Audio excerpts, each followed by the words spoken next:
Hi everyone, welcome back to the another video of Arduino projects. And in this video we are going to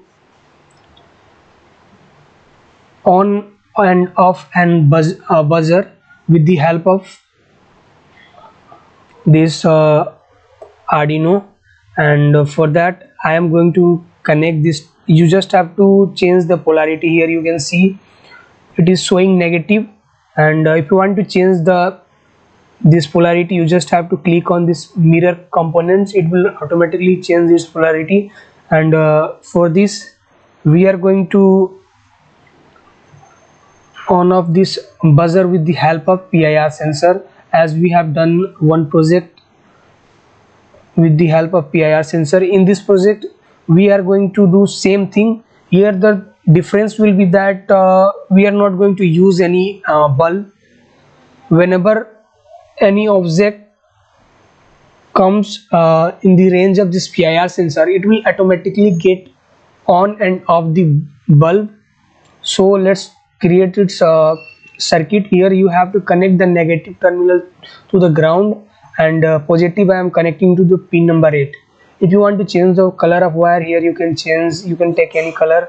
So as we have done one project related to this type of topic, so signal pin I am going to connect again with the pin number 2 of Arduino, and 5 volt will be power will be connected to the 5 volt pin of the Arduino, and remaining ground terminal will be connected with the ground terminal of Arduino.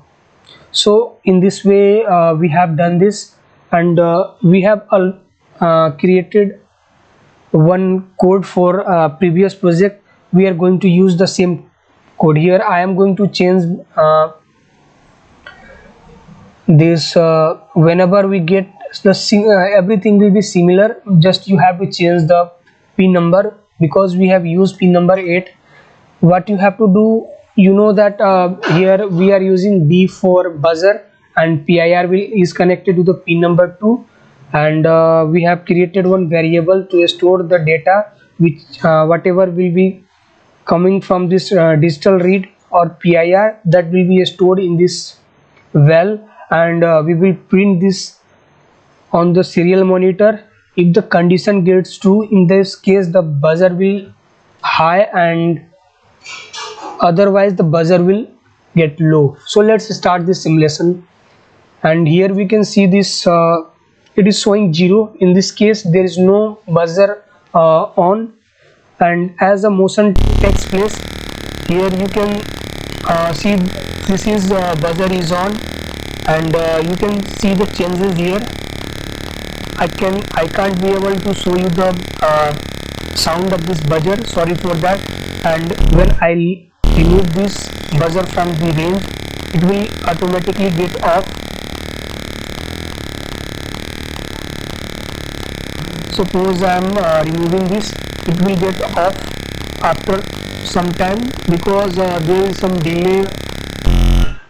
So you can see here this project is working properly, and in this way I can say that we have done 4 or 5 projects by now. So thank you for watching this video. Please subscribe our channel so that I get motivated to bring many new videos regarding Arduino projects. Thank you so much.